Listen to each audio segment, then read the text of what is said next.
I'm actually working on one of those now Amazing. as we speak. Okay. I purchased a property in May with I bought it at the best price possible in Charlotte, North Carolina, one of the top markets. I don't live in Charlotte, so I was like, "Oh, can't get better than this. My first deal in a major city, major intersection, hot area, can't lose. I gamble. I say, okay, I'm going to take it. I buy it. I didn't even inspect it. I was like, listen, I'm pulling the trigger. I'm getting in. So like I'm moving away from the sub markets and getting into the main markets. Buy the deal. I'm resting too much on my, oh, this is nothing. This is, regular townhouse. We fix it up, put it on the market, never sold. And I'm not a flipper. So you're talking about somebody who's put a lot of money into a project and then it just doesn't sell. So what do you do when the exit strategy was to buy it, fix it, flip it, and just keep cash flow going until you find the next one? It's now going to be a rental. So we ended up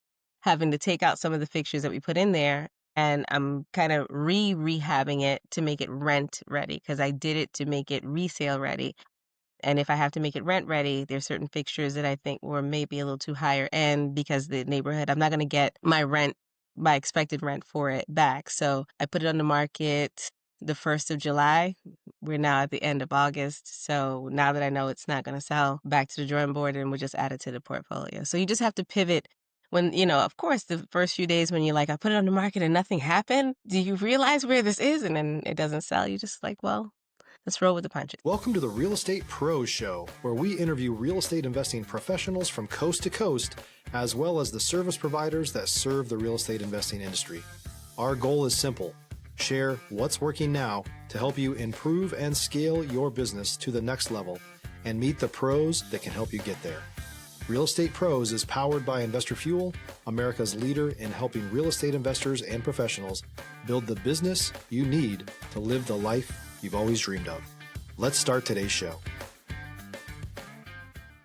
Property insurance for real estate investors doesn't have to be difficult, but it does need to be there to protect you when you need it. MyInvestorInsurance.com not only provides insurance at 15 to 30% cheaper than traditional agencies, it's built specifically for real estate investors like you.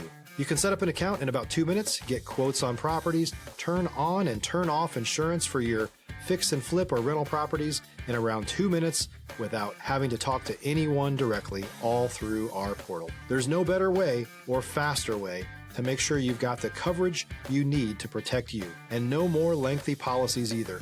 Once you're set up, you're billed monthly and prorated by the day for however long your policy is active. It's powered by MSI, the third largest independent MGA, with 1.5 million customers and more than $1 billion in cumulative premiums written. Get set up today in about 2 minutes at myinvestorinsurance.com/fuel. Hey everyone, welcome to the Investor Fuel podcast. I'm your host, Michelle Kesil. Today I'm joined by someone I've been looking forward to chatting with, Carol Sankar, who's been making serious moves in the real estate investing space. So really glad to have you here on the show today, Carol. I'm glad to be here. Thank you so much. Yeah, absolutely. I think the listeners are really going to take something away from how you're approaching growing your business and having your rental properties. So excited to dive into these topics with you. Excited as well. Thank you. Awesome. So just first off, for Mhm. those who are not familiar with you and your world, can you give a short version of what your main focus is these days? These days, I'm working on kind of going out of the multifamily real estate investing space. I mostly only focus on rentals. I've only done a few flips here and there, a handful, but I'm now working on getting into the single family space as far as rentals in this market. Kind of graduating backwards, as some people will say. Like I never started with the single family, so I went straight to multifamily, and now I'm just seeing a shift in the market and trying to start really focusing on single family market a little bit more. Awesome. And what markets do you operate in? North, South Carolina, and Tennessee for now. Awesome. So how did you get started on this journey? So COVID happened. And at the time, I was a writer, I was a speaker, I was doing all of these amazing things. My bio looked great. I had done Forbes and all the great things. And then I come home They tell us, we're going to have to be locked in place for 2 weeks. 2 weeks became 2 months, and I'm bored. And I really, at the time, I was leasing a house to live in, my family and I. And my husband and I were talking about buying a home before COVID started. Luckily, he was an essential worker. So we were thinking maybe what we'll do is instead of renewing our lease, we'll buy a duplex and do this quote unquote house hack thing. We didn't know what it was. And then one thing led to another. We started looking at duplexes very seriously, but I didn't realize I didn't want to live with anyone. Just not, I'm not built for it. I looked at a few. I'm still hearing the noise next door. I'm hearing the people in the backyard. I'm smelling their food, hearing their dog. I don't want any part of that. It just so happens that my husband and I were approved for two different types of loans. We had an investment loan for a regular DSCR, and he had also been approved for a conventional. So we said, let's just use everything we've got and invest in as many things as we can get our hands on. So we ended up buying a duplex during COVID, and that literally was our saving grace because our mortgage was really cheap at the time. We had, one of those 2% mortgages, and the excess was able to basically fund our lifestyle for a while. And then we got the DSCR, we bought another property, and then we sold another property, and then we just started rolling into the flow of becoming full-time investors, which helped us to be able to qualify for our first home because, like I said, I didn't want to live with anyone. And since then, we have amassed a few doors and we've done fairly okay for ourselves. And I have never had to go back to quote unquote work again. So that was our saving grace. Amazing. What an, yeah, valuable and exciting story. So thank you for sharing. Stop living on an island and join the #1 mastermind in America for professional real estate investors. Investor Fuel is a community of hundreds of the nation's top investors working together to build stronger businesses and better lives. In addition to the amazing community of real estate investors acting as a board of advisors for one another, Investor Fuel members have access to 100% funding on purchase and repairs for our members only, a health insurance program, and benefits and discounts that more than pays for the membership of most of our members, meaning it's actually costing you money to not be a member of Investor Fuel. If you're looking to scale your business and build a business that allows you to live the life of your dreams, please visit investorfuel.com today and book a call with our team. Matt, Yeah. what has been the key to keeping this business running smoothly and getting to the place that you are right now? I think the key is to never stop looking.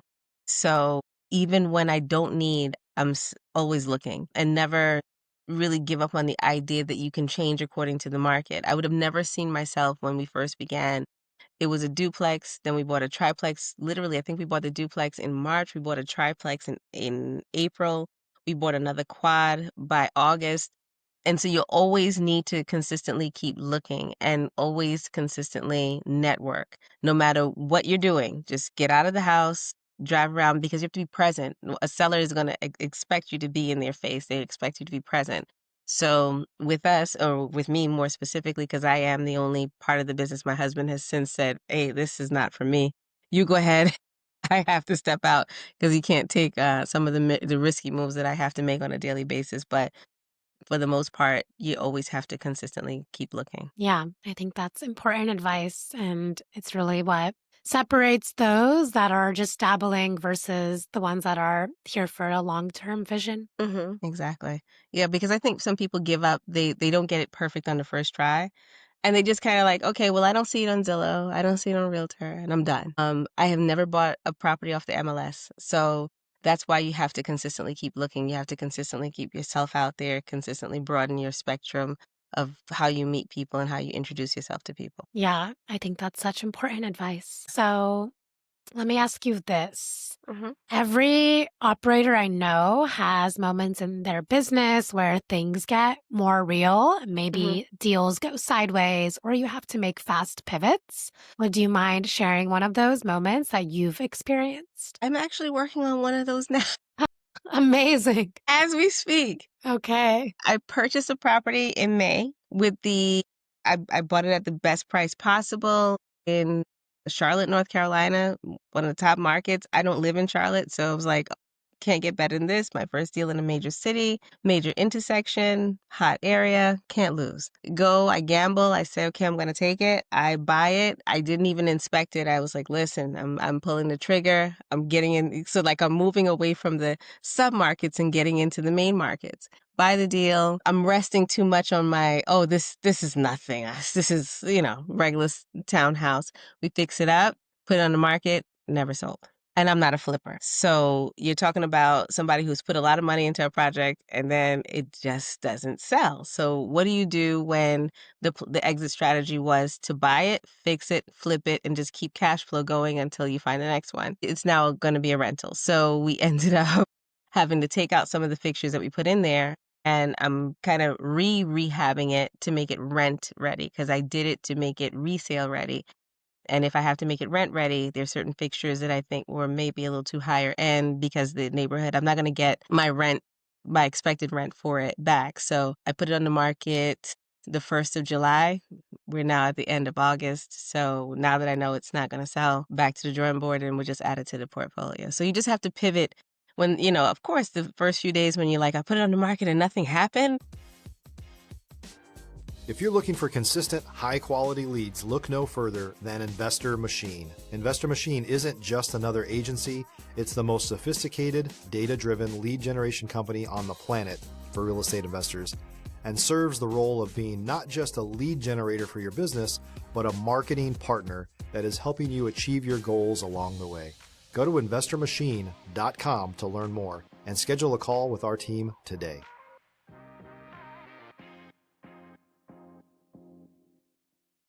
Do you realize where this is? And then it doesn't sell. You just like, well, let's roll with the punches here. Yeah, absolutely. That's so important to know Yeah. what your other options are and other strategies that you can always pivot to. And yeah, just Yeah. keep working towards it. Exactly. And like I said in earlier, I'm not a single family home specialist. So I have none that I'm holding on to right now. So this would be my first single family, my first Charlotte property. So all the firsts I'm going to experience through this. My first rental where I had to kind of declutter and take off some of the things in it. It's located pretty far away from me, but I have to do what I have to do, considering that what I expected it to do and what it is doing is two different things. But I'm not disappointed. It's part of the game that we play when we're playing this investing game. Yeah, absolutely. So, what are you most focused on solving or Mhm. scaling next? I really want to get into new development and new construction. That's my 2027 goal. I know that, I'm 2 years ahead of the game, but I'm trying to learn everything that I need to learn about how the process works from beginning to end. So I'm sitting with some of the best mentors, best advisors, the best builders to kind of get an idea because I don't want to build and same thing, not sell. So I'm trying to figure out whether I want to do townhomes or single family homes. So right now I'm just kind of playing back and forth with different ideas, but I am literally in the cusp of, okay, I've done all of the multifamilies I know how to do. And in order for me to scale to the next level, new construction, in my opinion, is the next step because now I've already done the single family one or two times. So let's get ready to do new construction and new development and see how that works, whether we're building to rent, building to sell, but we need to start the building process. So how does that work? What am I looking for? What kind of lots? What kind of lot sizes? So that's the part that I'm into right now. That's exciting to learn a whole new skill set. Yeah, yeah, it feels like it. It feels scary too, but Of I think course. it's worth it. Yeah, scary and exciting. Kind of feels similar. Yeah. Awesome. So, what are some of those educational tools Mhm. that you've used to support you on this journey? Maybe for those that are just starting, that are listening, like how can someone start to learn more about this world? If you're going to get into rentals, I always say the first thing you need to know is how to calculate the rule of 72. Basically, it is the rule I live by. When I'm putting out an exact amount of a down payment, how long am I going to take for me to get that money back? And if I'm going to hold a property, what kind of profit base am I seeking? I'm not a formula kind of person. I'm not someone who lives by, I got to, this cap rate and I don't do that. I'm just trying to get back my initial investments. If a property cash flows $200 a month, that's fine for me for in the beginning. It's always fine for me in the beginning, as long as it's producing enough income to start getting ready to knock down the rule of 72. So I think that's the first thing the beginning investor needs to understand because when you're investing, you have to be patient. My first duplex I ever purchased, I still have it and it still cash flows, but it's a different time and it's a different market. So I've already recaptured all of my initial investment. Now everything from here on is just profit. So you just have to know, what are you investing in? How long is it going to take you to get back? And then the other thing is you just have to understand, don't babysit it. Walk away. Because if you babysit your investments too often, you'll start losing it. Because you want to overdo it for the investments. I don't try to babysit the tenants. I don't try to go over there and see the property. I don't have that kind of feelings. From an educational standpoint, in the beginning, when I first got my first one, I used to go there, plant flowers every week, and now, I don't go at all. I used to be so overly involved and making sure the front steps were clean, and now I don't do that. I just do, every 3 or 4 months we do inspections, and that's about it. Just understand when you're going to get back your investment and how to not micromanage the company is really important. Yeah, totally. So do you have like a team or someone supporting you in the other tasks? I have a great construction team. As far as property management, I self-manage for right now. I find it to be not as hard of a job as I thought it was, because at first I was looking for the right property managers and this and that.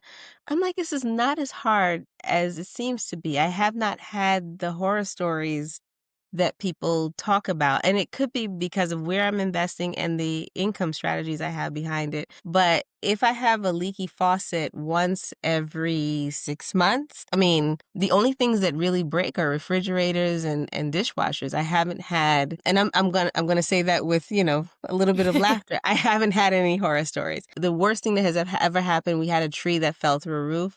That's an act of God. That's an insurance issue. I have not had to do all the things I was told to do. So when I'm forced with people saying, "Well, you need to get a team," I'm like, "We thought about that, but nothing has happened. Like nothing that has taken up my entire day. If I replaced 10 refrigerators, in a month, okay, if we replace 5 dishwashers, if the toilet handle is jiggling, I just have not had the horror story. So maybe I've just been lucky. So I haven't needed a team until I figure out how long is it going to take until I start encountering those kinds of problems, but I haven't encountered them. If you're a new or newer real estate investor looking to launch or grow your real estate investing business, please check out Investor Fuel Club. It's a coaching community, but unlike anything you've ever seen before. And you can actually partner with members of our mastermind from coast to coast on deals right in your market. There's no better opportunity to build a consistent business than to literally partner with pros to help you avoid costly mistakes, avoid the need for capital to do deals, and help you eliminate your fears as you're starting your business. Learn more about Investor Fuel Club at investorfuel.com/club. It's awesome. And I think that can be helpful for people to hear because maybe someone thinks they need a team, Yeah. but it's like can be simpler. It Yeah. depends on the situation, of course. Yeah, and it also depends on the kind of tenants you're after. I focus on a middle income market. So my tenants take a little bit more pride in some of their things. And I also focus on corporations that need temporary rentals for employees. So I don't really have any major issues. I would say the things you just need to be prepared for is, depending on the market you're in, HVAC issues and maybe appliances, because appliances do go out pretty often. Even in your own house, appliances go out. Like I've lived in my own house now for 4 years and my stove went out. It is what it is. So, just think of it that way. But other than that, I have never I see myself having a team soon because, the number of doors and the number of people that I'm responsible for has grown. However, the level of responsibility, I have not seen the need to appropriate myself to say, well, I don't need to do it. We'll hire this team to be able to do it. Don't get me wrong, I would love to, but taking some of the mundane tasks off of my table would mean that somebody else just has to answer whether or not Lowe's can come and deliver a refrigerator today. That doesn't take a lot to do. Just call Lowe's and tell them bring the refrigerator. That's it. Yeah, It's not that hard. So other than definitely. that, I haven't had any issues. So when it comes to growing your business Mhm. and your network as well, what has made like the biggest difference for you? I'd say the biggest networking tool I have used literally is if I find another property from another investor, I want to meet the investor. Just literally not limiting myself to just waiting to meet realtors. just go meet as many investors as I can. You'd be shocked how many people you learn from when you're not DMing them. And I think that we're living in a time where people forgot how to network, how to get dressed and leave the house and, go meet one person, not for a networking event, but just to go meet a guy named Mike at the corner. Those are the things that are really important to me. For example, I do go to Lowe's a lot because I do buy materials when they're on sale just to keep around, just God spare something happens. And there's been an investor that always is in Lowe's every time I go, and I've always wanted to meet him, but I never, it always seems like he's running out of the door and I'm running in at the same time. Well, I take Lowe's seriously. And one day I saw him walking in there. I was like, listen, I'm not going to miss this one. I know who you are. And just take that opportunity for that person to get to know me so that they know that I'm playing a very serious game the same way that they are. And, that led to me having a conversation with him and his wife. And we met and we talked about some deals we can do together. You have to learn how to do the one-on-one experience too. It's not just about being in crowded rooms. You have to learn how to be in solo spaces where you can meet the person directly, face-to-face contact, because facial recognition in this business is extremely important. Like I said, I've never bought a deal off the MLS. And that's strictly because I'm having face-to-face contact with a lot of investors. Yeah, that's such good advice. And how are you finding where these investors are or like finding where to connect with them on this one-to-one level? Well, some of it is just, like I said, going to Lowe's. Yeah. Another part is the more properties you buy with the same name, people are looking and seeing who's buying properties in the same area. They'll reach out to you. They want to know who owns that LLC. They want to know who just purchased that deal. You'll start getting a lot of mailers from other investors who's like, we buy houses. So you start seeing them. Call them. There's nothing wrong with saying that. Don't just toss it and say, well, they're just advertising to me. No, call them because that might be a networking opportunity. Also, when I'm driving around, I see things. I start putting feelers out there. I still door knock. Hey, your grass is a little bit overgrown. Are you interested in selling? And also, I hate to say it like this, but check the obituaries. Sometimes those are where your sellers are. You have families who are in deep need of meeting an investor to be able to figure out how to sell mom and dad's house because they can't keep up with the payments or the maintenance or whatever it is for themselves. So you have to put yourself in odd situations, but you have to be there on a daily basis. Yeah, I think that creativity piece is Hmm. something that you're really taking on, and that's so valuable. Yeah, thank you. Yeah, of course. So before we wrap up here, if someone wants to reach out, connect, collaborate, or learn more from you, where is the best place for them to find you? CarolSankar.com, CarolSankar.com, and on socials at all things Carol Sankar. So Twitter, this is not Twitter anymore, I'm sorry, X, LinkedIn, Facebook, TikTok, all at Carol Sankar. Well, listen, I really appreciate your time, your story, and perspective. Same We here. need more people in this space doing things in this right way. So thank you for being here. Thank you. I really appreciate it. Awesome. For those of you that are tuning in, if you got value from this, make sure that you've subscribed.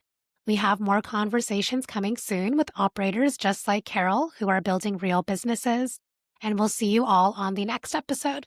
Thanks for joining us for today's Real Estate Pros Show. You can learn more about the amazing benefits of the Investor Fuel Mastermind community, including surrounding yourself with hundreds of other rock stars, 100% financing for your deals, and members-only discounts from vendors you're likely already using that, as a member of Investor Fuel, will save you more than the cost of your membership. Visit investorfuel.com to learn more. If you're interested in joining us as a guest of this show, please visit investorfuel.com/pros to apply. You can also check the show notes for access to free resources, how to get access to world-class lead generation, and much more. Don't forget to subscribe so you never miss another episode. Have a great day. We'll see you on the next show.